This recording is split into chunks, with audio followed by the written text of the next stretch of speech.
Greetings, Anu Nation and all you listeners. The chakra webinar will be on April 10th. So here's Chief Yuya with some information about chakras you may not have known. Root chakra.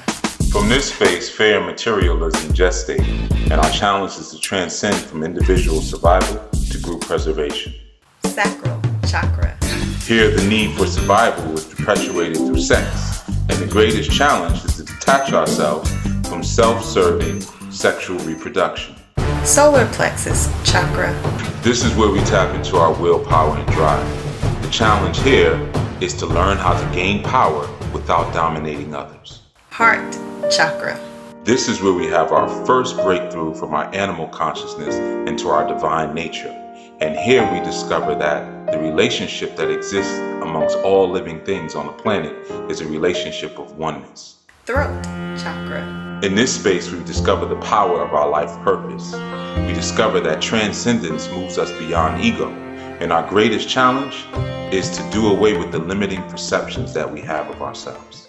First eye chakra. Here we learn the power of love turned inward brings us face to face with the divine. So we are now aware of the duality of our God consciousness and our man consciousness. Crown chakra. Now we discover the beauty of annihilation, the deathlessness of death, where we see this beautiful obliteration that brings us into a oneness with the divine source. As we dissolve ourselves into the oneness, we become the oneness. Make sure you get registered at saduluhouse.com/events. You don't want to miss this one. Odabo. You are now in the realm of enlightenment and transformation. Welcome to Chief Speaks. All music performed and produced by Yuya. Enlightenment comes from allowing yourself to journey through the dark shadow of death, the primordial abyss of wisdom's waters.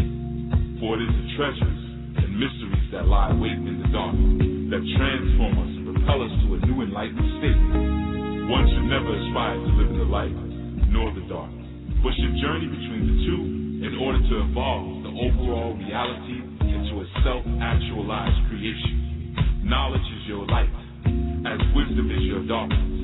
The bold interplay of the two in your life leads you to an enlightened understanding of yourself and the universe you've created. Male is your enlightenment, female is your transformation, child is your evolution. Woman, accept the light into your darkness, so it may enlighten you. Man, go bring your light boldly into the darkness, so that it may transform you. Enlightenment and transformation. I love you so much because you just don't know what you've just done for me. Thank you so much. Wow.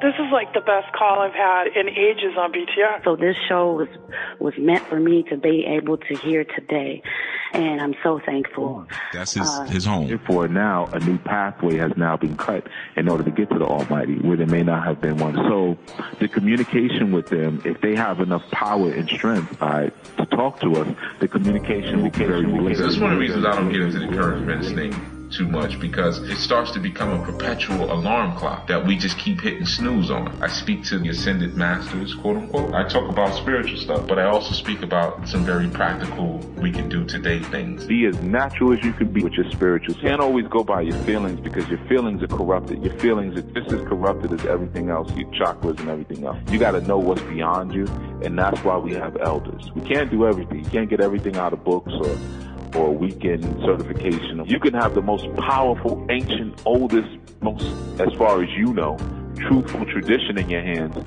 And if you still have a dirty spirit, you're not going to get anything out of it. You're not going to learn anything. You're not actually going to grow. I try to teach in a way where I make myself obsolete. That's always been my goal, to make myself obsolete. I really wanted to, kind of big you up. I think you're awesome. There's a lot of elders out here right now that want to know what's going on. They're not getting on Twitter and stuff like that, but they want to be up on the new stuff. Sit down and have some conversations with them. It's not always about hearing their story. It's also about being news reporters for them and letting them know, like, yeah, this is what's happening right now. They may tell you something about what happened in Charleston that you couldn't even. Your spirituality has to create sane spiritual family.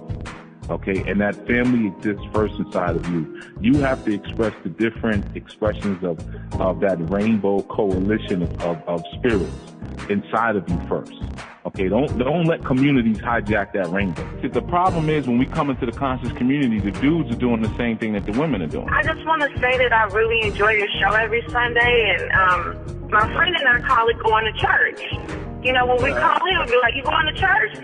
You know, and I'm like, where have y'all been at? God cannot go against its own truth. So anytime you have an inkling that God is going against its own truth, then God is no longer behaving as God. So therefore, the spiritual community doesn't recognize God. You dig where I'm coming from? Or can we have a new thought?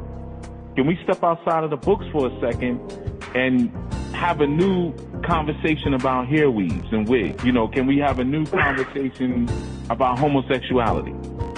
Can we have a new conversation about vegan eating? We doing all right. It's a good day for an exorcism. 347-945-7680. Call in and let's build.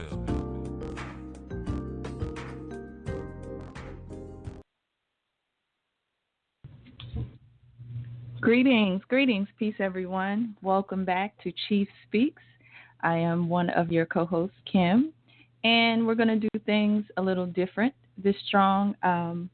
I, again, will be joined by Sister Taya, Brother Charles, and Brother Zach, and this will be a live show. If you would like to call in early, the number is 347-457-680. So I'm going to go ahead and bring my co-hosts on today. Let's see if they're here. I believe they are. Greetings. Peace. Taya, how are you? I am well, thank you. How are you? I am wonderful, actually. Fantastic. Good. Good. Charles, Zach, are you there? Peace. Yes, I am. Peace. This is How Charles. are you? I'm doing well. Thank you for asking. Great. Zach, are you there? Hey, yo! Peace, a new family. Let's get it on today. All right. So last strong it was Charles, now it's Zach. That's all. I know, right? Hype it up for us this Sunday. Great. So before we get started again, those of you that are listening, I see that we do have some callers on the line. Make sure you raise your hand early so we can get your call in, your question in, or your comment that you may have. Before we get started on this strong topic, or the topic for the month, I want to go over some announcements. The first one is about the monthly webinar for this month. The topic is going to be on chakras, and of course, we're going to give you some basic information about chakras you may not have known, but we're also going to give you the Anu perspective on chakras. And so you can register for that at saduluhouse.com/events. And that is going to be on April 10th from 7 to 9 p.m. Eastern Standard Time. So you can go ahead and register for that now. And also check out the advertisements for it on our YouTube channel, Enlightenment and Transformation TV. We have several YouTube channels, actually, but you can subscribe to Enlightenment and Transformation TV. Also, let me give out some more information on where to go to get started with Anu Nation. AnuNation.org is the hub website, and this is where you can go to sign up for the newsletter so that you can stay abreast of all of the things that are going on. If there are new books or new classes or any announcements that we may have, you can go to AnuNation.org.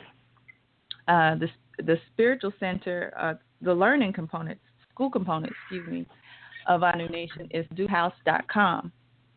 And this is where you go to sign up for classes, register for the webinars, the free classes there, and the Anu Spiritual Training Phase 1 is there. Okay, so if you're ready to start your journey, I guess, if you're ready to really delve into some of the concepts and calculations of Anu Nation, that is where you would go to get started. And again, the Media Center is where you'll find all of the enlightenment and transformation shows. So you can go to enlightenmentandtransformation.com to get the links to all of the archive shows. And if you missed it or if you're new, those shows include Anu Asafo, Masterminds Monday, Thunderground Thursday, and Foundational Friday, and Chief Speaks.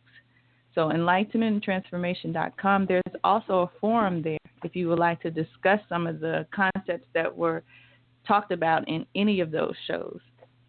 I know a lot of times people ask about communities. Well, there's an online community there, as well as on SaduluHouse.com when you sign up or register for the free class or the Phase 1 class. So you can kind of get to know some of the students there. There's a forum there where you can talk about some of the lessons in those classes. The Self-Help Center is where you'll find Osiris Life monthly services, and that's where you can go to schedule monthly consultations. So if you need, more one-on-one help with Chief Yuya, this is where you would go. And again, this is a monthly service. This is not a one-time monthly reading. So if you're just looking to get a reading, you can go to saduluhouse.com and schedule a one-time reading. But if you find that you are really ready to start making some changes in your life and you need some direction and you need a little bit more help on what to do and to start making a plan, you need to go to Osiris Life Monthly Services. And there you can choose from 3 different packages. So you just kind of look at the services offered with each one and decide which one you would like to sign up for. Okay. And another announcement, alphaomegastore.com is our online store. And this is where you can find a lot of the products and services that we offer, the books, the DVDs, hard to find ritual items. A lot of shows contain rituals that Chief gives us for free. And sometimes those things are hard to find, especially if you're in a remote area. So you can go to alphaomegastore.com to find those. Now, currently, we are rearranging some things in the store to make it better for you. So if you go there, you'll notice that you can view the items that we have, but you can't buy them, purchase them right now. So, like I said, we're rearranging some things and adding some products to make it a better experience. So check back. There should be a banner at the top of the page to let you know when the store will be back up and running. So just check back every now and then to see, when everything's up and running. Or again, sign up for the newsletter. I'm sure there'll be an announcement that will go out to let you know when it'll be back open. Okay, and so to go ahead and get into the topic for this strong, usually Chief Yuya will bring in the new topic for the month. But we're going to do things a little bit different. This time we'll get insight from Sister Taya, Brother Charles, and Zach, and the listening audience on the subject first.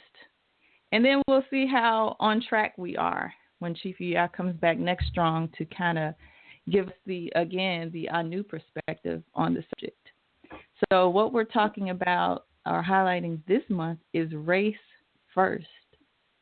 And so I will go to my co-hosts to get their take on what do you possibly think Chief Yuya means by race first, or what does it mean to you? And we'll go ahead and get the conversation started. Again, if you have any comments or questions, please call in early because we're not going to be on the air very long. And usually we all questions and hand raises like the last 20 minutes of the show. So go ahead, raise your hand. And even if it's not related to the topic, we can still take your call. The number again is 347-945-7680. So, race first. Would anyone like to comment on that? Did you have any thoughts on it, or what did you think when you heard what the topic would be for the month? So, for me, go ahead. okay. For me, It was a couple things that just pop into my head when I think of race. It's you start to ask yourself, what is it? And then you ask yourself, who came up with it? And then you ask yourself, why did they come up with it? And for me, I have a sports background. So now it's almost like, you see, you didn't pick your team that you're playing for.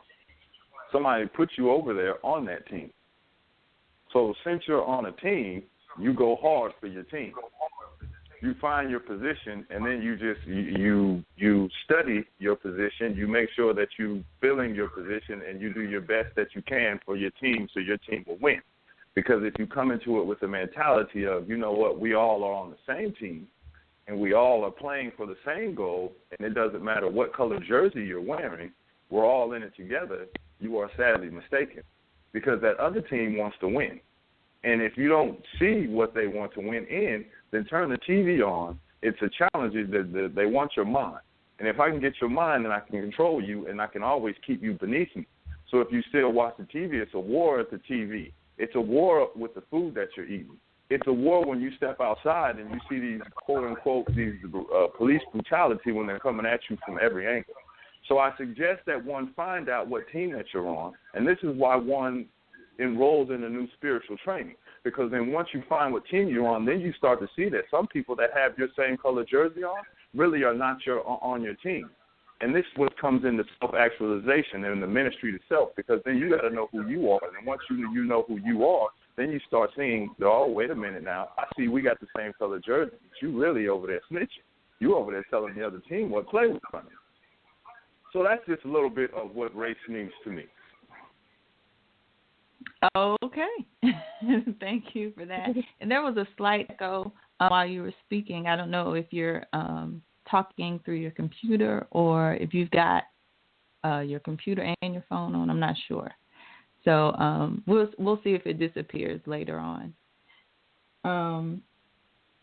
Yeah, if your speakers are on or something. I'm not sure if you're too close or something. Okay. Does anyone else have any comments on race first? Yeah, sure. I'll dive in and I'll kind of piggyback on what was just said by Brother Zach. When I saw the topic for this month, it made me think of all kinds of things, but it kind of started with community and family, because that's been a common theme for me anyway this past month. And it made me, I realized there's a piece of this that you have to figure out, what does it represent? What is race or what is community? And then you have to realize, well, once you figure out what it represents, how do I fit into it? I've had some family situations the past 2 strongs where my spidey senses told me there was some crazy stuff about to pop off, and that was absolutely what happened. But it made me realize I'm really not very similar to these people who are connected to me in this way. And so it's like you have to start to separate or start to segment and understand, well, what part of this should be inclusive and then what part of this should be exclusive. And so it's that process of understanding, all right, now I know if I fit in, and how I would fit in, and then what do I need to pull away from? Who do I need to pull away from?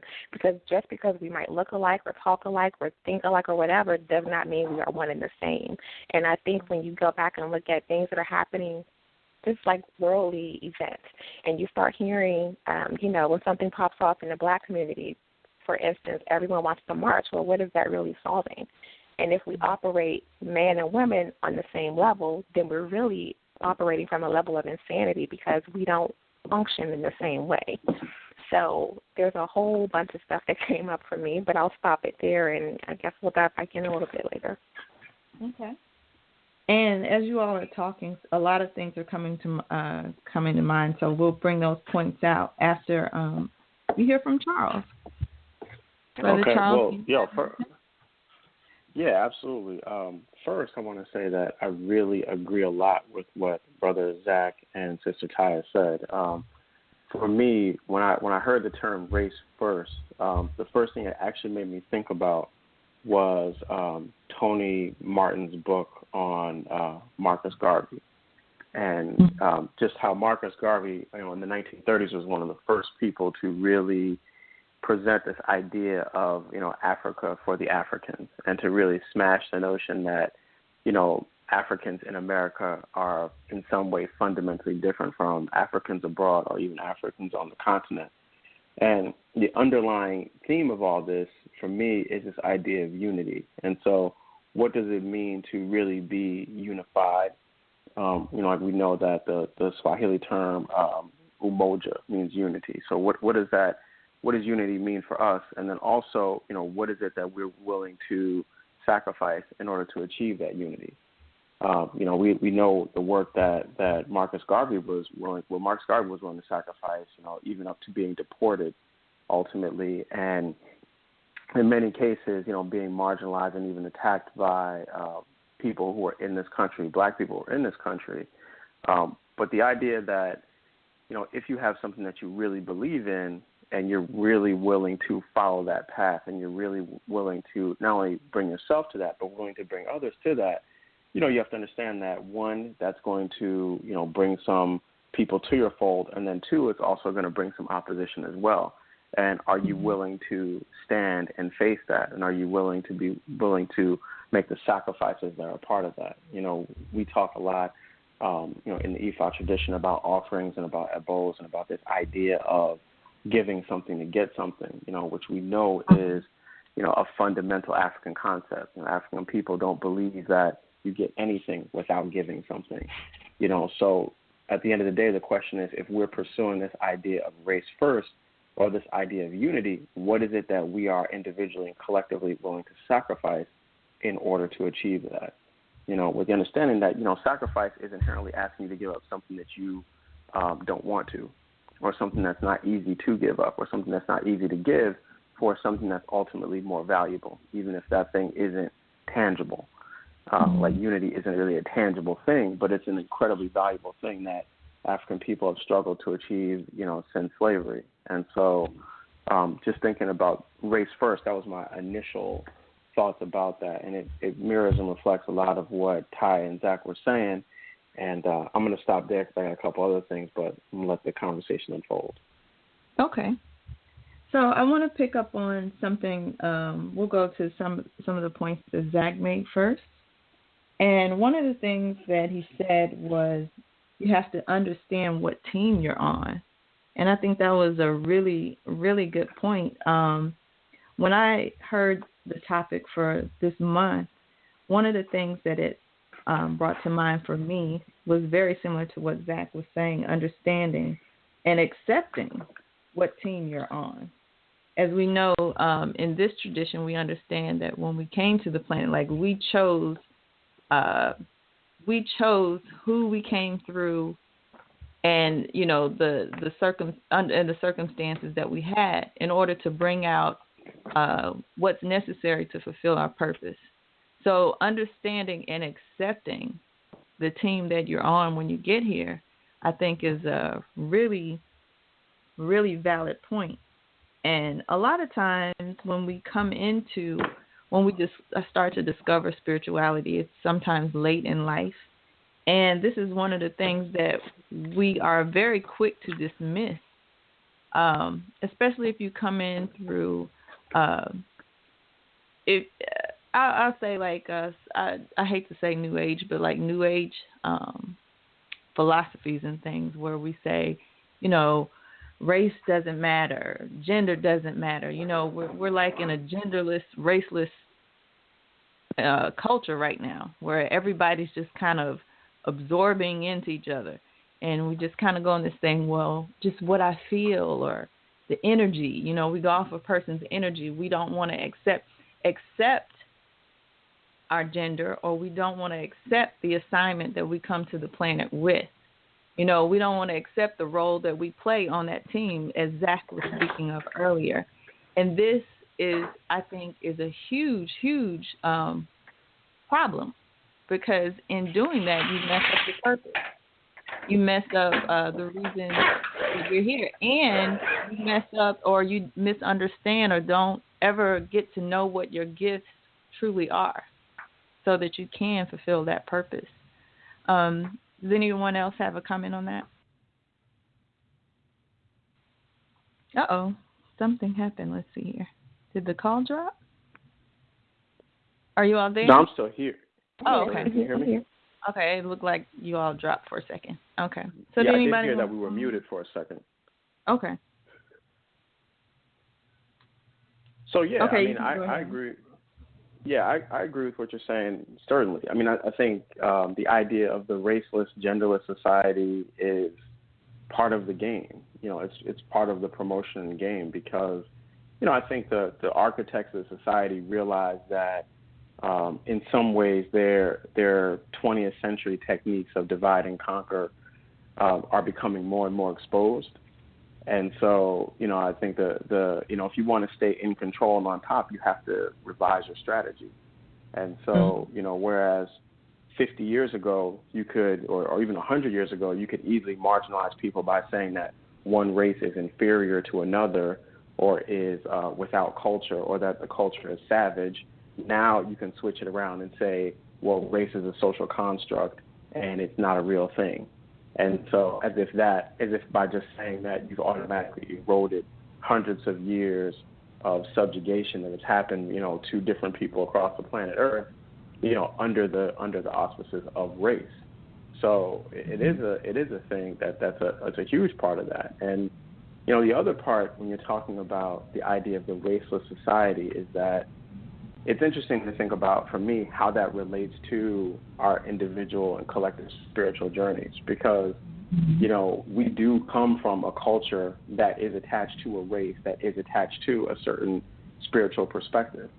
And so, you know, the spiritual perspective of an African person is in some ways fundamentally different from that of an Asian person. And those differences are not, it doesn't make one superior or inferior, but it means each one is specifically designed for that particular person and those particular people. So if you erode the value of race and you erode the value of culture, then what happens is that even the spiritual themselves lose some of their allegiance to particular people or particular heritage or particular culture, which is also a problem, particularly for, you know, our people who, you know, are struggling mightily to really engage in anything that is uniquely and specifically and authentically African. Right. I was going to add to that, you know, when you don't accept the team that you're on or the plan, the assignment, your gender assignment, it's like you lose sight of what you're here for. You have no goal. So if everybody is on one team and we're all so very different, you know, what's the goal? You know, as a people here, you know, if you want to say African American, like we divide ourselves up so much. We may be, you know, Dominican, African American, Ethiopian, you know, all these different, we have all these different labels. It's like you don't know first of all, which one do you belong to and what is the goal? So I think, and like you were saying, when you try to put us all in this huge melting pot, the goal can easily be kind of muddied for the people that are in that pot. No one knows what are we supposed to be doing? What's the objective? Like Zach said, you know, if you who are we, you know, what I just don't understand, you know, what are we trying to gain or what are we trying to win here, you know? Did anyone else have a comment? Sorry.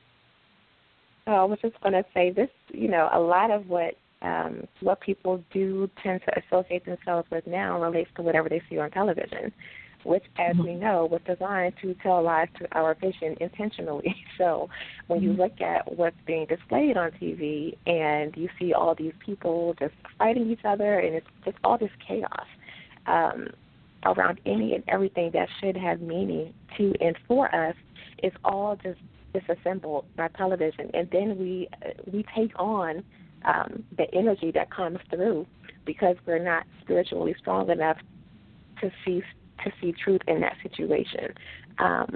We take on those energies and then we infuse that into the other people who are in the household, in the community with us, and so on and so forth. So it really starts with just not being spiritually strong enough, as Charles mentioned, sacrificing certain things. Like if we know that there are messages that are not good for us, why are we even indulging in certain activities? It's really hard to see purpose, and you look at men who no longer run the households. You see women who are more in this position of leadership than the men are, and it's just a very backward situation. So really it's hard for people to define what that mission is. Right. Zach, and you bring up yeah. Am I still echoing? No, I don't think so. I'll let you know. Oh, okay. One big thing that I just heard Sister Taya say was the television. And this whole system is set up on deception. And if I can get you to think that we're coming from the left when we're really coming from the right, then now you're all lost and you're all confused and you don't really know where to target your purpose or even your anger, that you know you're up against something. You don't even know who to target it, because now you're starting to target each other. So now you just put on this what Sister Ty said, you watch the television, and if you don't want to identify with your culture, because then all of a sudden you see your culture, all they do is walk around with big bellies, eating mud pies, and stay in huts. Like, I'm not with that, so I'm not an African. I'm an African American. Then you get, now it becomes a light and dark. Well, I'm not that dark. You a field person. I'm in the house. Stop. Like, do you not see all of you are on the same team? You're fighting the wrong person. So now what you have to do, you have to start studying. And I mean, the parallels are so similar to in sports. It's almost like you go out there and play a game, but before you get out there and can even get in the game, you have to study tendencies. You have to study formation. You have to study when they're coming out. All right, down the distance, what plays do they like to call here? What do they like to do? So when they run in reverse, you're not chasing somebody that doesn't have the ball. You can find who has the ball and who's trying to score. Same thing in real life. You have to study the deception. You have to study the tendencies. You have to study, why are you trying to show me this view? Why are you trying to paint this picture of somebody? Are you trying to get my eyes off of this so you can keep running the reverse and I don't see where you're really going with this? So now you just have to sit down. I mean, it is so imperative that you take your scholarship seriously, and I'm going to just keep saying it, and you enroll in the class so you know who you are. You have the ministry to self. If you don't know that, then everything else does not matter. Mm-hmm. Right. Well, I don't know if you all remember the show that Chief did on flags. I think, Taya, I remember it resonating heavily with you. But how do you think understanding what team you're on relates to the show that Chief did on flags or having a flag? Because if we don't know what flag we have over us in the first place, then we just subject ourselves to anything. And oftentimes someone else has hung a flag over our heads and we didn't even understand what we were playing to, So that's a really tricky, I'm glad you brought that up because I was thinking about that. That episode was really profound for me.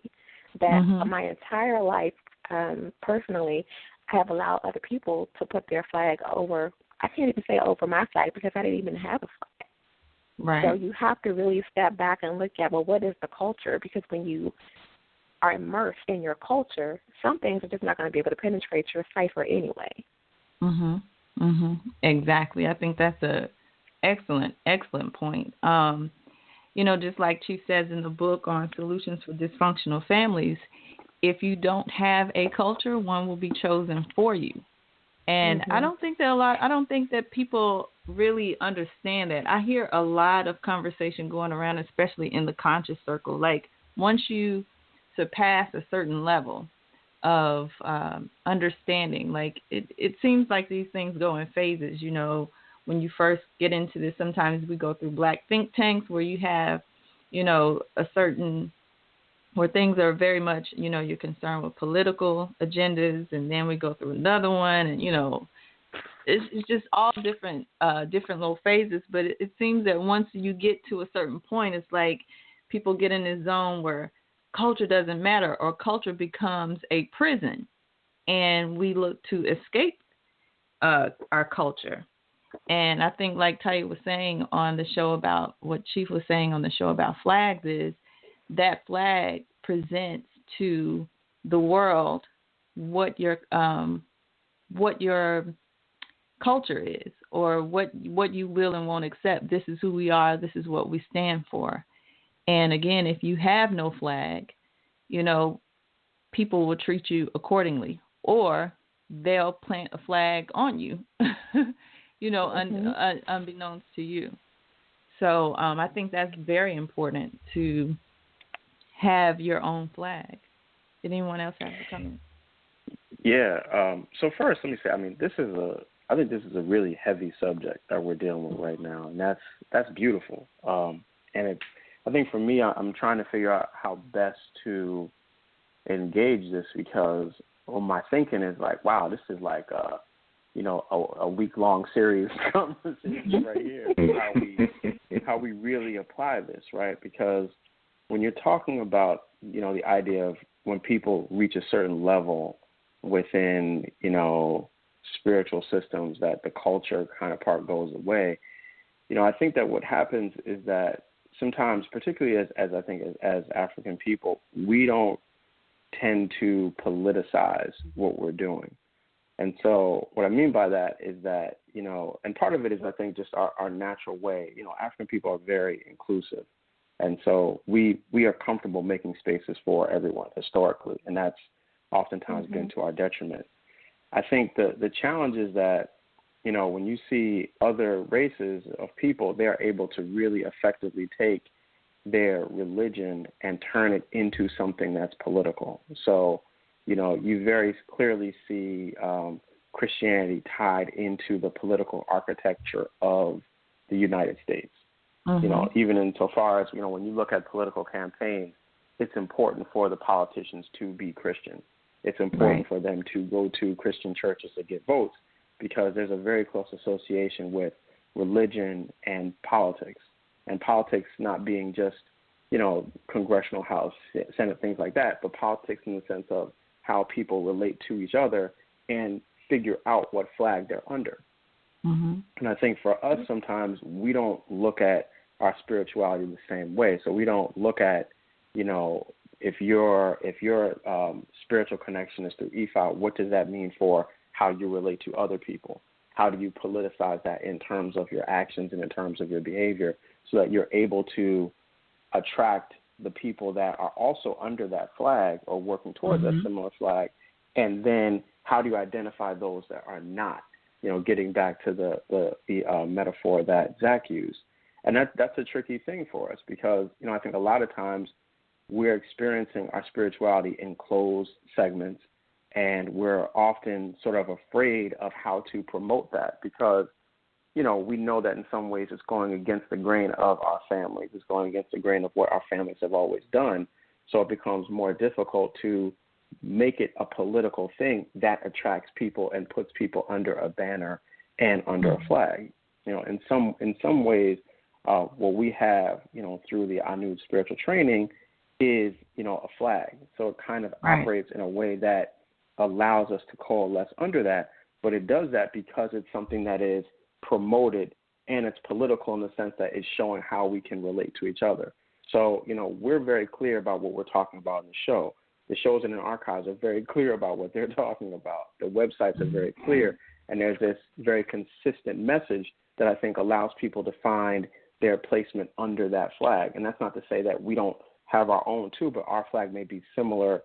We may be carrying a similar flag or one that supports that. And then the last thing I'll just say is that it's interesting that we're talking about this idea of the flag, and then race first, and then thinking about Marcus Garvey and Marcus Garvey's creation of, that liberation flag, the red, black, and green flag, and his even understanding that there has to be this sort of unifying concept and idea that allows people to figure out how they're going to get together, and that has to be something in a political context as well. Right. As you were speaking, I was thinking of that song, was it Onward Christian Soldiers? I don't think people realize that culture, I know Chief did a show on this as well, militarizes you as well. Like there has to be something in place to protect that flag as well.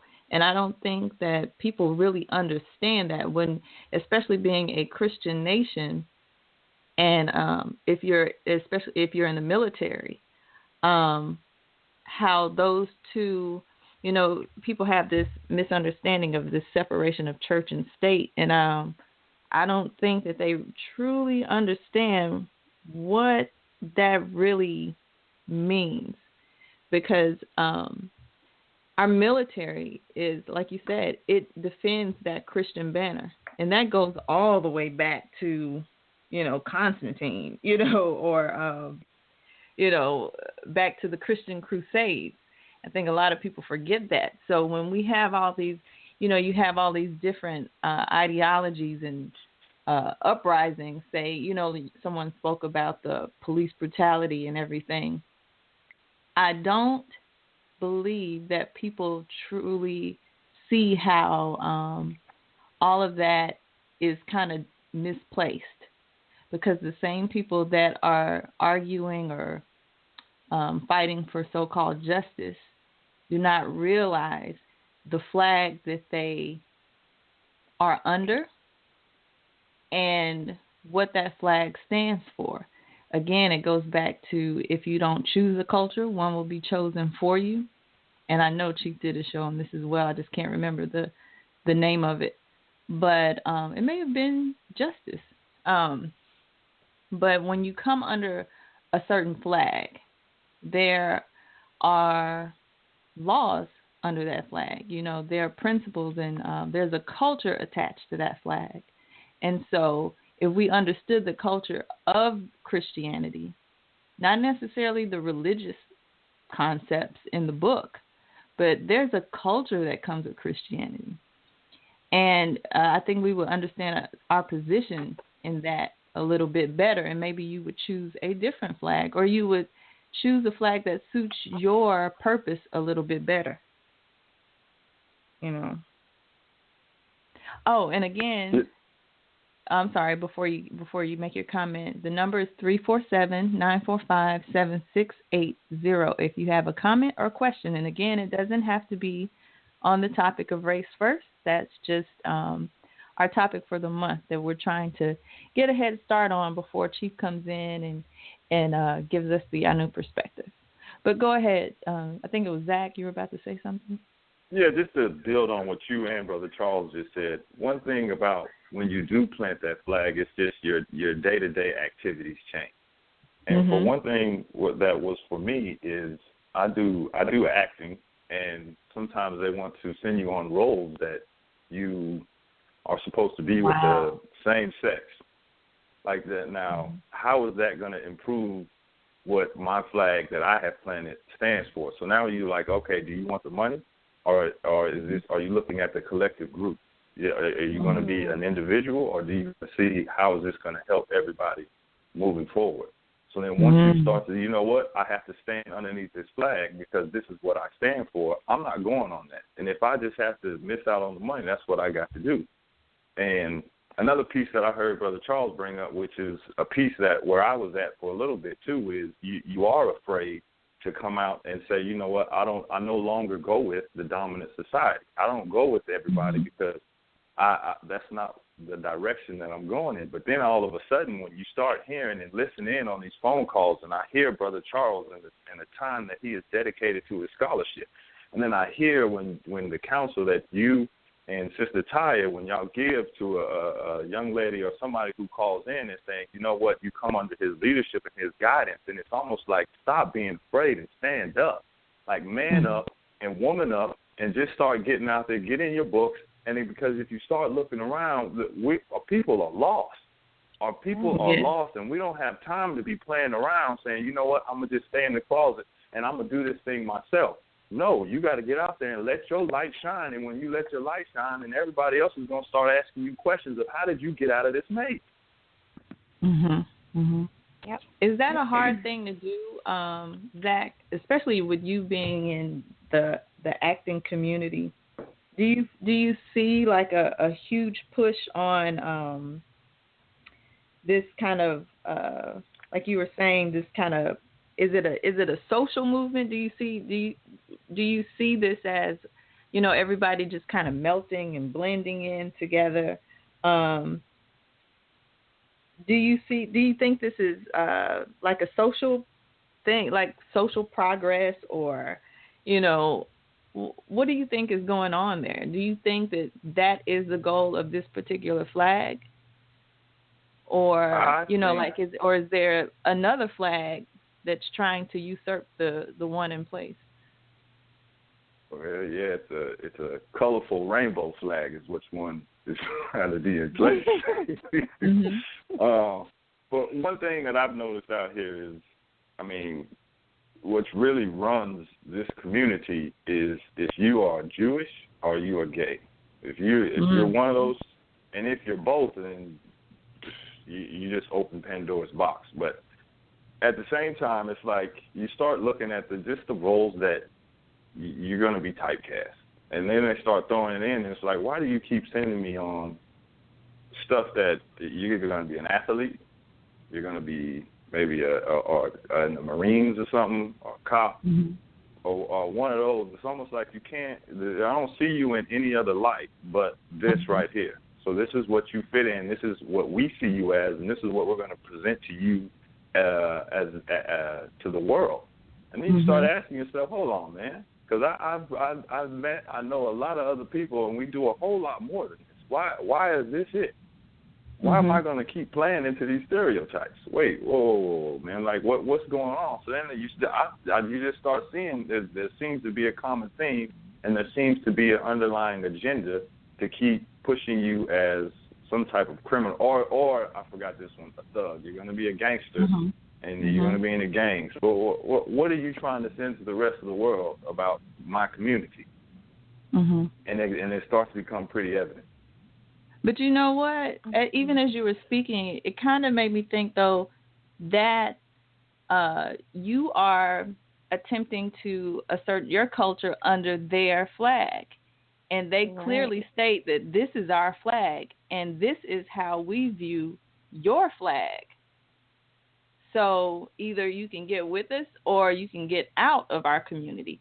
And I'm not sure that that's such a horrible thing, because if you have clearly planted your flag, your agenda is clear, your goals and your missions are clear, and you put certain people in certain roles, or you see them a certain way, and you may be looked at as a threat to their mission or to their flag. So maybe it's just them protecting their culture, you know, from Absolutely. any type of So I as you know, of course, with my culture, it's definitely, you know, opposite of my culture, but you know, like you were saying, we have to, once we do plant our flag, we got to kind of accept some things, like this is not what we do, this is what we will, you know, this is what we stand for. And so I don't think that there's anything wrong with asserting that. You know, I know a lot of people will disagree, and, you know, and that's where I was speaking of earlier, where people say, well, this isn't fair, and we want justice, and this, that, the other. But you have to realize that these people have a clearly defined mission, and they have planted their flag. So your problem is that you don't have a clear mission, or you have not planted a flag. So maybe you're the problem. Yeah, absolutely. And I'm not going to let you come down here and tear down what I built. Right. I'm certainly not going to let you do that. Absolutely. You do that on your own. All right. Good luck with that. See, and this is where exclusivity comes in. This is a perfect example. So if this was something that, I'll stick with that example, Zach, of what you do with your acting, that continue down that path, eventually you might consider producing your own stuff and having people who you know fall under that flag to do that. Because I look at that whole thing of like everyone has to be homosexual. First of all, I feel like it's such a trend. Like the kids see it on TV, and one minute they say they're gay, one minute they're not. And I see this with my kids' friends, and I'm like, do you even know what you are right now? And I almost see it as like weakening the culture and extermination, like population control. So it's just so many things happening there, but this is where we stop that mindset. I hate to bring up Christianity, but it's pretty prevalent in everything that we do, no matter what culture we decide to to plant firmly. It's everywhere. It's in the court systems. It's everywhere you look. But that mindset of we will love everybody and we will just accept certain things has to dissipate, and we have to stand firmly in what we know is the right thing to do. Right. Have anything you'd like to add? Okay, maybe he muted for a second or stepped away. But yeah, I think that's a huge point. Is, like she said, having your own flag and defining who you are. I just lost my point, excuse me. Just let me see if there are any callers with their hand up. Okay, just to let everybody know, we've got about 40 minutes left. So if you have a question or a comment, call in at 347-945-7680. So, okay, I'm going to let you all know right now, no one has their hand up. This is the 40-minute mark. So I always said they come in like the last 20 minutes. I'm going to see if that happens again today. But, I was just, again, the point on, like we were talking about before, flags and defining your own culture. I think we just got to get out of this mindset. It just infuriates me sometimes when I see our people. Well, I don't say our people because, like she says, all skin ain't kin. But when I see certain groups of people just dying or, being beaten, going through all of these horrible situations, fighting for justice under someone else's banner, and it just amazes me that we haven't figured this out yet. Like, you have seen, the history, it's clearly defined, and this is your role under that banner.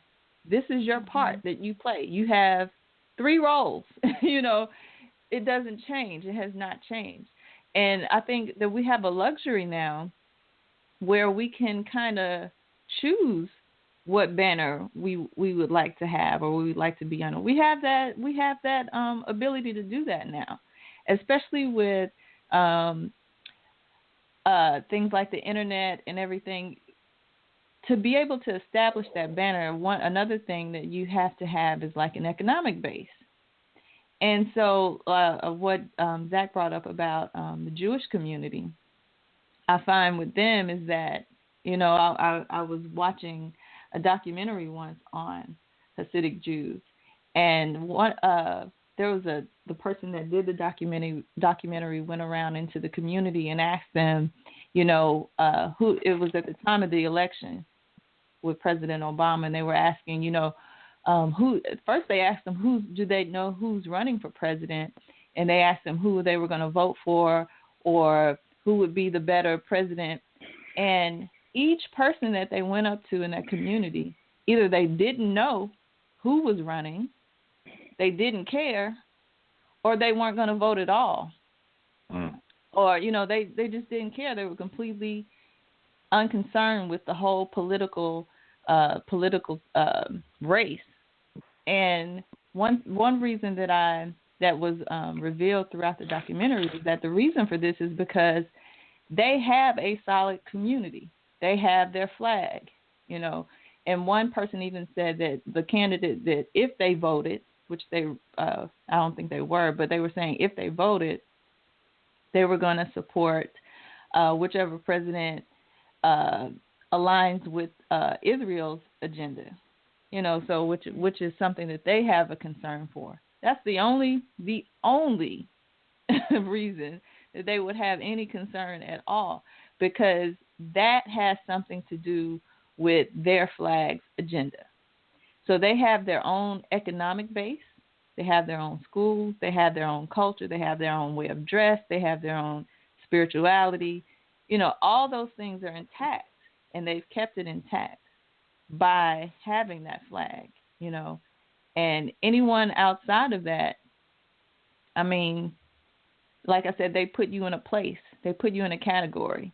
You are, you are this, or this is the only role that you can play in our community. If you come over here, this is the only thing you can do for us, period.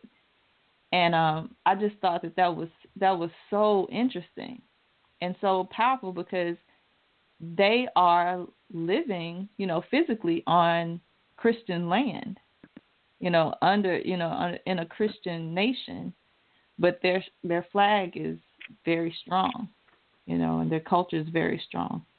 But things like I was bringing up earlier with the internet, we have that opportunity now to kind of create our own economic, to secure our own economic base or our own economy, because now everything is so global, everything is open. There's so many different ways to do that. I think that now we just have a great advantage to creating our own flag and, building those communities or those families, which is, what we're doing with the Anu, with Anu Nation. There are, certain, like she says, concepts and calculations that he has developed. And that comes under the Anu flag, But yeah, so, go ahead. I heard somebody was about to say something. Yeah, this is Brother Charles. So, once again, I mean, I just feel like this conversation is so deep, and it's so rich and so much to it. I think that for me personally, if I'm going to be honest, I have to really see how the internet and the idea of global commerce creates a way to have systems in place that cannot be disrupted by, basically what accounts for racism, white supremacy. I mean, when I think about historically, what I've seen is that there are a percentage of definitely, black people in this country, in America, who have, I think, fought to try to create justice within the United States. And I think that there's also been several instances where black people have tried to create those communities where it's really just black people trying to deal with black people. And racism has not allowed that to flourish. So, when I think of Wall Street, Tulsa, the Tulsa, Oklahoma bombing of Black Wall Street, when I think of, what happened to Marcus Garvey with the UNIA, when I think of, what happened with Dr. York and the Nuwabians, there have been these collective movements within this country for black people to say, okay, I'm not interested in trying to integrate into your society. What I am interested in is creating my own sort of community. But there's something about the society at large. It doesn't seem to allow black people to operate in that same way. And so when I'm thinking about the example that you're giving around the Hasidic Jews, I do see that, and I do see that they've been able to do that. I wonder, in addition to their spirituality and their culture, if their skin color still, how much their skin color also plays in their ability to, color outside the lines of the American idea, and how do we as people of African descent navigate this society whenever black people do kind of, I think, try to isolate ourselves even within the country, there's a lot of attack that comes onto that. And so how do we negotiate that? And maybe that's the sacrifice part that comes with unity, and maybe that's where the work comes for all of us, is to figure out how to effectively do that, because I think that there are definitely those of us that have pushed to try to integrate and civilize and create equality within the American system. And I think there's some of us that have said, okay, you can keep your system. I just want to have this place over here. I just want to have this school, this block, this community, this enclave. And yet, and still, the country does not seem to want to give you that either. So I think like, how do we kind of figure out how to do that part as well? Because that's an important thing. The only thing that I can think of that's kind of quasi, survived, any kind of, at least outright physical kind of erosion or conflict is like the Nation of Islam. So Nation of Islam is still around. Yeah, that's figured out, and maybe there's definitely some blueprints within that, and maybe that's like maybe an example. So I'm not saying that it's without possibility. I'm just saying is that I do think that we have tried to do both sides of that, and there is definitely a resistance, not only to black people integrating sometimes into society, but then also for black people being autonomous from the society and thriving as well. Yeah, I was going to bring up the Nation of Islam. One thing that I think is very important that I think that they have done is, again, we talk about the you have to defend that flag, and you have to have people that are willing to defend that flag, and I think they've done that with Fruits of Islam. I think, is it the Fruits of Islam? I'm not sure because I'm it's the Fruit of Islam. Yeah, I think that's one thing that they have in place. Another thing that Chief has talked about a lot of times in different shows is you have to include children. You got to have children. You got to have children, and you have to be able to bring them up. Like you said, you have to make your flag look cooler than any other flag. You have to give them something to want to defend. You have to make your thing look the best. It outshines anything else. And going back to the Jewish example, I know that like these children coming up under this religion, they see that. They look at everybody else like, you need to be like me. It's something wrong with you that you're not with my flag. And I think a lot of times, one thing that, because we come into certain spiritual systems so late in life, that it may be hard for us to pull our children into it. Or our children look at us like, well, you didn't used to do that, and well, grandma didn't do that, and my uncle or my aunt and my sister, they don't do that. So, I mean, your stuff doesn't look all that cool, so it's hard to start it's hard to have a foundation. And I think another thing is that, to go back, I forget who said it earlier about sacrifice, is that we don't want to sacrifice certain things. Like, okay, maybe I lose this child. Maybe this child is not going to be part of this flag. Maybe they're not going to be down with it. So I am so committed to my purpose and to this flag. I'm going to sacrifice that one, and I can start another family somewhere. I can start another family, or I can have more children. Do you think that, or I'm going to join with a family that's already established under that flag? Do you think that our people are so, I guess, lost or non-committal, just can't commit to things that's just a sacrifice that we just can't make, because this thing can't happen overnight. It's going to take, at least I would say a good 3 generations to start to have some sort of foundation. What do you sacrifice, and are you willing to sacrifice that? I think that comes in, you have to think about your purpose. Are you that committed to your purpose? There you go. Yeah. Yeah, I mean, and the truth is that, we do that anyway. I mean, when, you have a family and there's that one kid that's kind of like outside the lines a little bit, the quote unquote black sheep of the family kind of distances themselves from that person, and oftentimes it's the person that is stridently talking about the things that affect the people, whether that's what affects people spiritually, whether that's what affects people economically, socially, culturally, those people become the folks that people want to distance themselves from because, they know that person in the family is requiring that family to move and work in a way that's not going to be comfortable. I remember reading once that when Malcolm X used to walk on the street, You know, it was black people who would walk out, that would cross the street and go on the other side because they didn't want to be on the side of the street with Malcolm X, because God forbid somebody saw you on the side of the street with Malcolm X, they might think that you were talking with him or you were with him. But in all families, there's people like that. You know, there's in many cases, we may be those people in our families, you know, that are pushing an agenda or an idea that is unfortunately countercultural to how things have always been. You know, we're the one, you know, like it's 11 o'clock on a Sunday. You know, most of our families are at church right now. Mm-hmm. We're not there.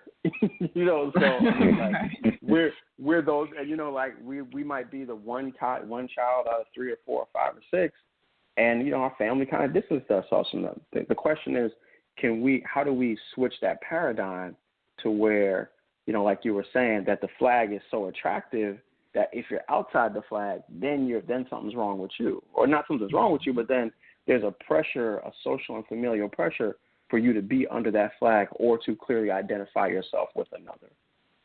Right. Okay. Before our Zach or Taya, if you wanted to chime in, guess what? 25 minutes left. We have our first question.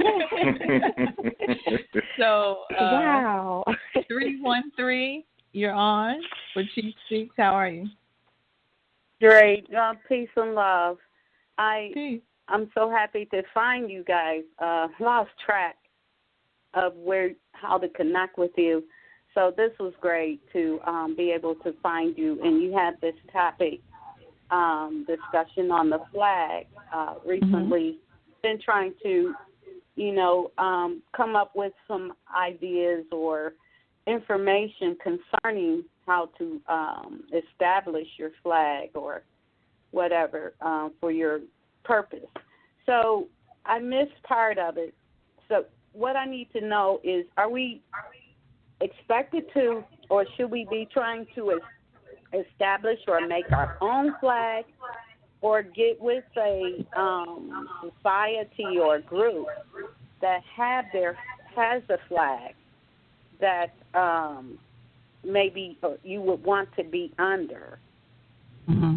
Or is it a part of maybe should we be trying to unite as melanated people all under one flag? Or what is the real purpose and goal that one should set for themselves?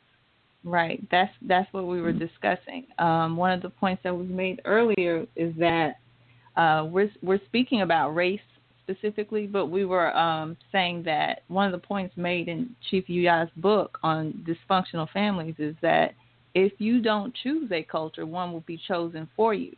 So if you're just kind of out just roaming around and you have no flag, believe it or not, you are under one. And, you know, it goes back, it makes me think of something stated in the law that says that, you know, being ignorant of the law doesn't make you exempt from it. So you're under it. You have no flag. You have no laws. You don't have anything. You're unclaimed territory, so to speak. You're just kind of roaming around. So because you haven't defined yourself, we'll do it for you. This is who you are, and this is the flag that you come under. So that is kind of what we're discussing. Do you stay under that flag? Who are you with? Do you not have anything? How can you fulfill your purpose, your specific purpose, under the flag that you have? You know, are you okay with having someone define that for you? So yeah, those are just some of the points that we've already covered. I don't know if you came in a little late. Yes, I heard that. Okay. Yes, I did hear that much, and I think that's possibly where I came in on. Mm-hmm. So I guess just to be a little more specific, I was just trying to establish through this talk, do you create your own flag, or do you go with try to find a flag or group that has, or society that has established a flag that you want to be under? Is that where we should be going, or trying to? What do you think? Do you want to? Would you like to find a community to join, or do you want to have your own flag? And when you do find that flag, how will you establish that flag and keep that mission and purpose going? Okay. I hear that, and one thing about it, I would understand or go for power in numbers first. I think that is important. But you gotta. But I mean, establishing outside of myself. Establishing myself first. But with power in numbers as well. Right. So this goes back to what we would say, I guess, in a new culture or in indigenous culture. This is how kingdoms are formed. You can't do anything by yourself. Can't. Okay, right. So that's not going to work. And one of the agendas under this current flag that we're speaking of is that the goal is to just kind of get everybody to blend in and just be one thing, so that one particular flag can rule. So everything is kind of anti-family, we come under these religions that have a lone savior. It's like one person's going to save the whole thing. There's no community-minded anything. And so I think that a lot of that we've become very individual in our thinking, and thinking that we can have a flag with just one person. You can't. There is not what one person has a flag that you know of. I don't know of any. But you have to have numbers, and you have to have people. Go ahead, Zach. I'm going to put you on hold, caller. We're going to continue to discuss. Okay. Thank you for being there today. Thank you so much. Peace and love. Peace. Go ahead, Zach. Yeah, what I wanted to just add to that is when you get out there and you say, you want to be a renegade, you're going to do your own thing. I get it. That's totally fine. But this is why you come into a community with elders who now have, the past that, or maybe the hits that you're going to take when you go out and do your own thing, that they can already instruct you and guide you and say, you know what, no, we've already done that before. I'm going to tell you this is what's going to happen when you go that way. This is what we do. So now you can start to, you can start to have counsel, and you can come in within your community and say, okay, man, let's do it like this. Maybe let me go this direction. Let me go a different direction. And I want to be clear too, just that when we saying flags, the flag really you got to put it inside of. So that's basically your culture. You don't just look at it and be like, okay, this is, it's not something external. It has to be internal. And then your movements on an everyday basis is going to start to replicate what you have seen externally. It's going to start to be internal. So I would just, for the lady that called in, I would definitely, for me, I would tell you it's about community. And the first thing that you start to do is start to have knowledge of self. And I would actually direct her back to motion and motivation, the show that Chief did on that, where you start questioning just why. Why are you doing the things that you're doing? And once you start answering that, then you'll start saying, you know what, it's probably best I join a community of some sort to make some different decisions. Well, I'm going to go ahead and bring up the touchy topic that maybe a lot of people are afraid to say. The first flag that you plant, or the first nation that you can establish, is family. And in our community, we have a lot of renegades. We have a lot of disunity and disharmony between men and women. And there's no structure, and people don't want, like I said, we have this individuality kind of thing, or just doing me. I'm just gonna do me. We're not building anything together. We can't get along. We can't come under the authority of the head of our households to start to build anything, or to try to establish a flag. That's the question that I have.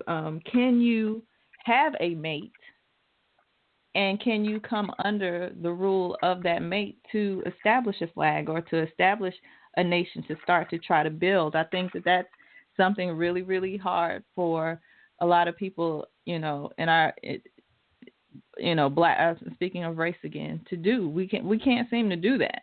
I think Shahrazad Ali said that we get along fine in the bedroom, but it's when we get up and come out of there, we're fighting. We're enemies.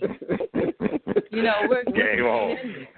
Yeah, right. That's a if I can just jump in, that's a great point. And I was thinking about that for the question that the caller asked. I mean, so first of all, we do struggle to form relationships, like meaningful, accountable, balanced relationships. But part of that is because, the society that we live in isn't really in the business of promoting family, right? So we know that. That's clear. I remember years ago I was at this lecture, and it was a brother and sister, and they're married, and they were just kind of talking about the idea of discretionary income. And they were saying how basically, when you're in a family, your amount of personal discretionary income goes down because now how you purchase things have to be thought of in the context of how to support the family.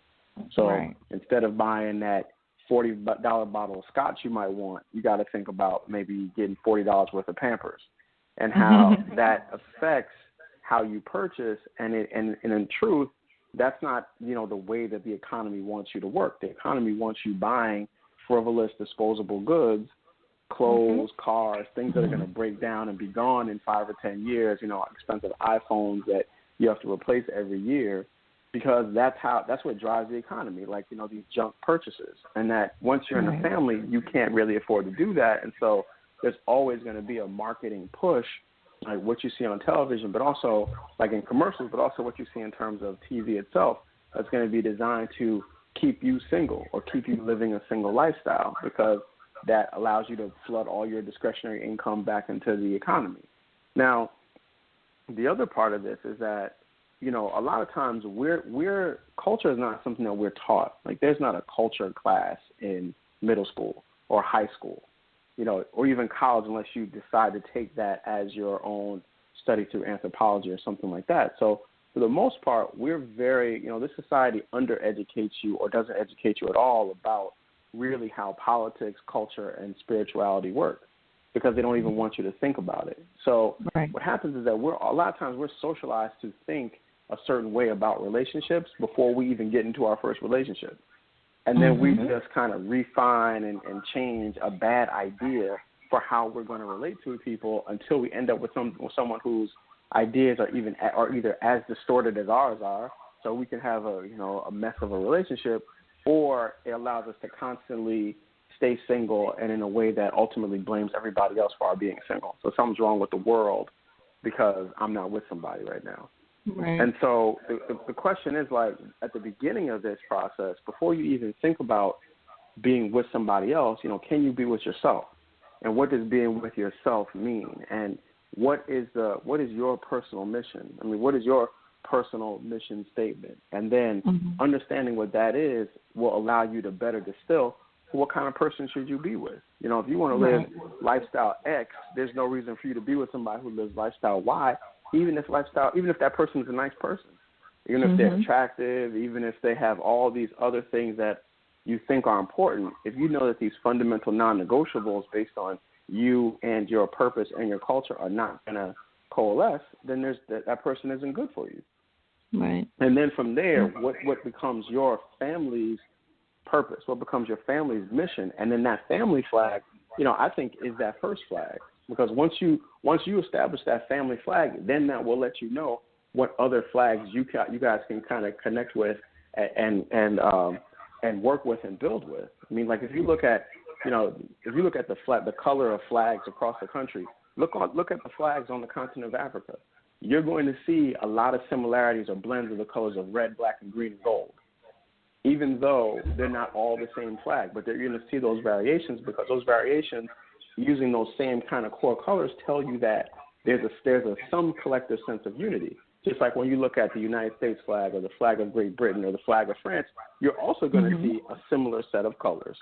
Because even though those flags are in different places, they're formed under a similar set of ideas and a similar set of cultures. So I don't think it's an either or, like either our family has our flag or we take on someone else's. I think that you can be both. You can have your flag, and your flag can also connect with and unify with the flag of other families that are working in the same way. Brother Charles, those are excellent building blocks. Everything that everyone has just said are beautiful, and I think the key is the caller specifically asked, should we have our own flag, or maybe should I have my own flag, or should I join with a bigger community? But it really is about the family's flag. So really you're not trying to get a bunch of single people to be part of a bigger movement. You're trying to get families to come together to be under a bigger movement, because the way that we win in victory, and there was a session that Chief did on this as well, is that we raise our flags higher than the other flag that we had before. So we have to obliterate that flag first, and then we raise our flag.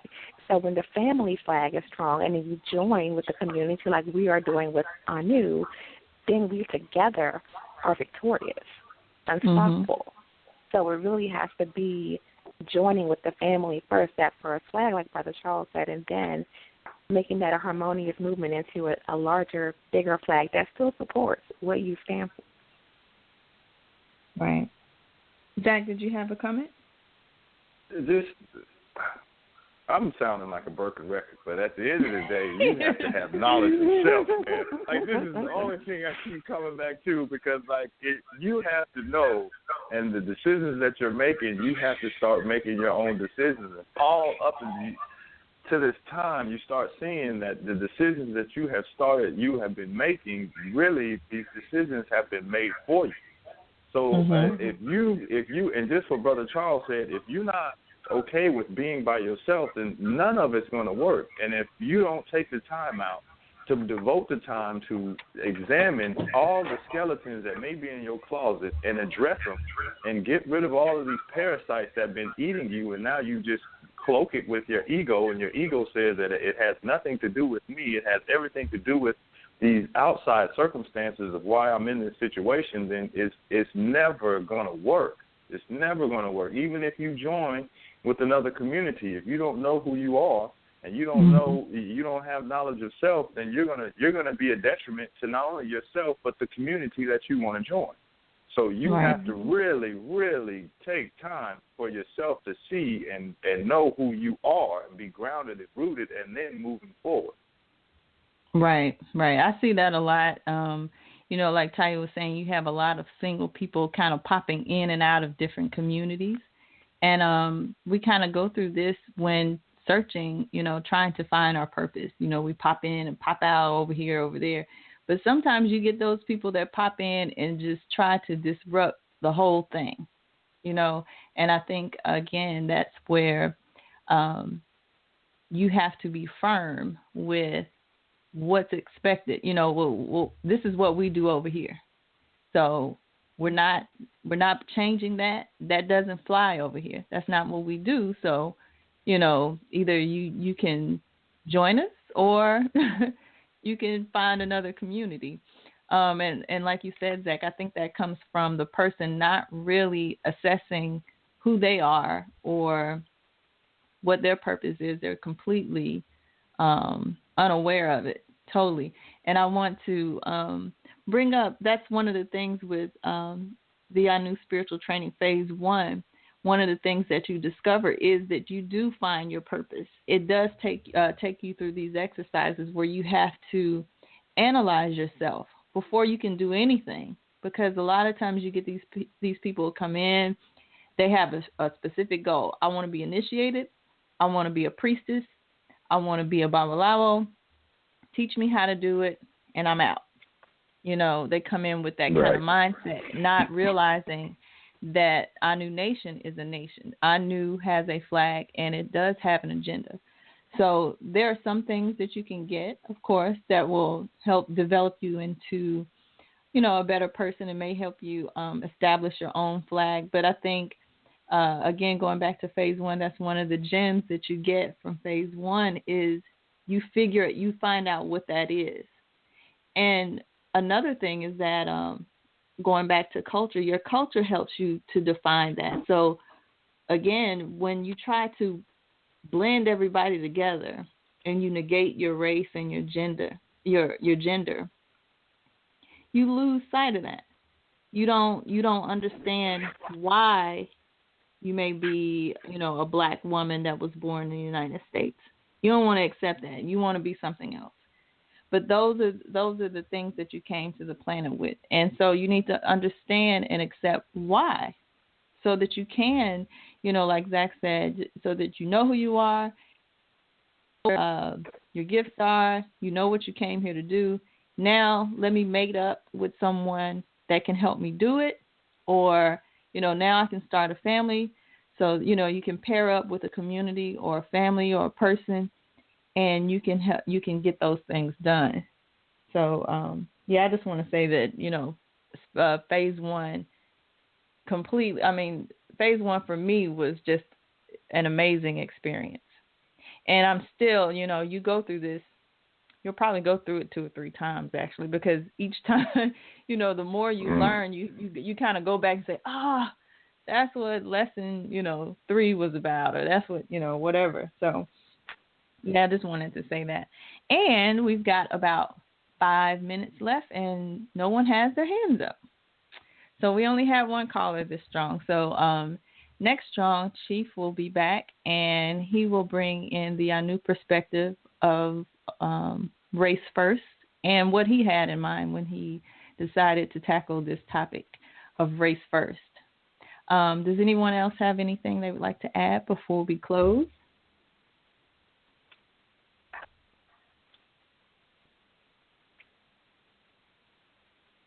Charles, Zach, or Taya, you guys have anything you want to add before we close?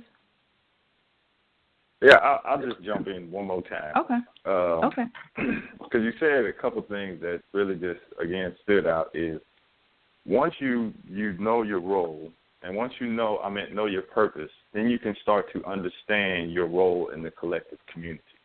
Mm-hmm. And it's only then does the community start to thrive, does the community start to elevate.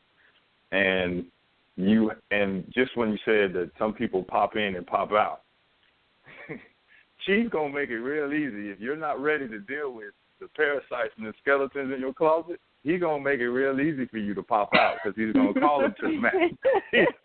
He ain't going to go through none of this. Oh, yeah, I'm glad you're here to help. Let's do this. Let's deal with that first, because I see a lot of times when people, just what you said, you come in, initiate me so I can go in. And it's easy to, once you start getting in and you start helping other people, you lose what you came in it for, was to really help yourself. And then you just start giving and giving and giving and giving. But then really you're going to be depleted, because the person who is giving has not really done that work for themselves. So, again, I keep, just what you just said, man, enroll in the class, put the work in, put the time in, and then you can really start to elevate yourself, elevate your community, and start really standing underneath your flag. Mm-hmm. Mm-hmm. Mm-hmm. Yeah, and I wanted to respond to oh, go ahead, Charles. Go ahead, Tyler. Oh, I was just going to say, just responding actually to one of the questions you posed earlier about how we move together more harmoniously in unity as a race or as a community. We have to remember that there's really nothing new under the sun. So if we study ourselves and our history, and even other communities that we think have done some things well, we have to be able to pull some elements from that. Europeans study us. They've been studying us since the beginning of time. They study our melanin and how it works. They know what to tell us to eat based on a food pyramid to distract us. They know what to put on television to distract us. And so we have to be better implementers of what we're learning, not just absorbing the information, but actually implementing within our own community. Right. Chief always says to share. You get more when you share. Don't just hog the information and then run off and, be a self-declared priest or priestess and have everybody believe that you got these ideas on your own. Right. Charles, Yeah. do you have anything you want to add? Yeah, just I guess first, once again, I think that the subject that we're delving into is just so vast, man, and I really appreciate the comments from everyone because I'm in here taking notes as I'm listening to y'all. So it's for me, there's just a lot. There's just so much in this discussion. The only thing I would say in the end is that I know that a lot of times people tune in to Chief Speaks to hear something around the idea of spirituality. And sometimes I think we think about our spiritual life as like separate and apart from our physical one, as if those two things could be disconnected. And the reality is that they are absolutely not. And, the spiritual world responds to, what we do in the physical world. So, like, it's our actions that are creating those spirits and creating that spiritual energy around us. We could spend like, an hour talking about Oshun, and we could talk about the idea of bringing things together. But, we do that when we talk about Marcus Garvey as well, because we're talking about the idea of unity. We're talking about the idea of pulling people together. We're talking about that. So there's a very real, tangible idea in talking about unity and talking about race and in its real connections to spirituality. And then I hope that, the listeners, those who listen to the show live and those who listen to it in the archives aren't distracted or think that, if we're not talking about Odus or things like that, then we're not talking about spirituality. Because, all these things are very interconnected. So, the thing is, like, how do we practically make these things happen? What is the practical idea? What is the practical manifestation of Oshun or Yemoja in this world? How is it that our practical everyday actions support our relationship or our willingness or ability to engage these, thought forms? And so that's the question that we have to ask ourselves, and that's like one of the values of this show and the values of all these shows, is that they're practically helping us apply ourselves spiritually. Right. And that's it. Right. Thank you so much. We've gone into archives. You also, those of you that are still on, you can continue to listen. But I'm going to go ahead and close. And just as a reminder, the Chakras webinar is coming up on the 10th. So, again, if you'd like to get registered for that, go to saduluhouse.com/events. And make sure you tune in next Strong, where Chief will be back to discuss the topic of race first. We're going to go a little bit deeper with it and, again, give you the Anu perspective of what race first means. So thank you for tuning in. Thank you, Sister Taya, Brother Charles, Brother Zach, for coming in again and helping out. And we will be with you all. See you all next Sunday.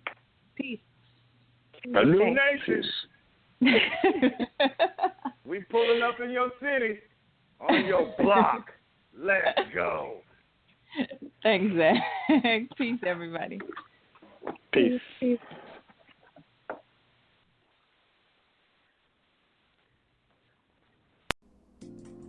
Anu Nation is home to the Anu spiritual order founded by Chief Jegna Haru Yuya Asan Anu.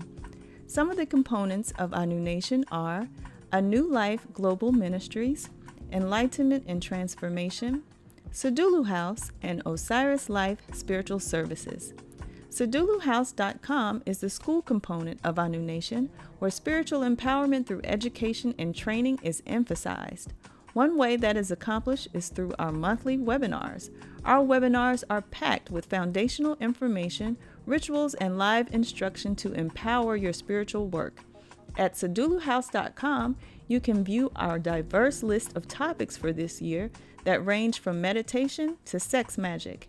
And you can also register for any of the webinars at your convenience, sign up for our introductory Orisha class, schedule a spiritual reading, and sign up for the Anu Spiritual Training course. Enlightenment and Transformation is the media component of Anu Nation. Here, you can view all of our archive shows from over the years to our current segments. They include Chief Speaks, Masterminds Monday, Anu Asafo, Thunderground Thursdays, and Foundational Fridays. You can also visit us on our YouTube channels. They are Enlightenment and Transformation, Orisha Yoruba, and Anu Nation. Osiris Life Spiritual Services is for those who are ready to take the necessary actions to bring your life into holistic balance. Here we offer consistent monthly one-on-one coaching, solutions that are tailored just for you, practical hands-on self-development techniques that will accompany your monthly readings, and customized practical strategies designed for you that guarantee positive results. Simply choose the package that best fits your needs. And last but not least, alphaomegastore.com. The Alpha Omega Store is our online botanica where we offer divination tools, herbs and incense, DVDs, books, and other hard-to-find ritual items. You can also get our best-selling foundational book, Grasping the Root of Divine Power.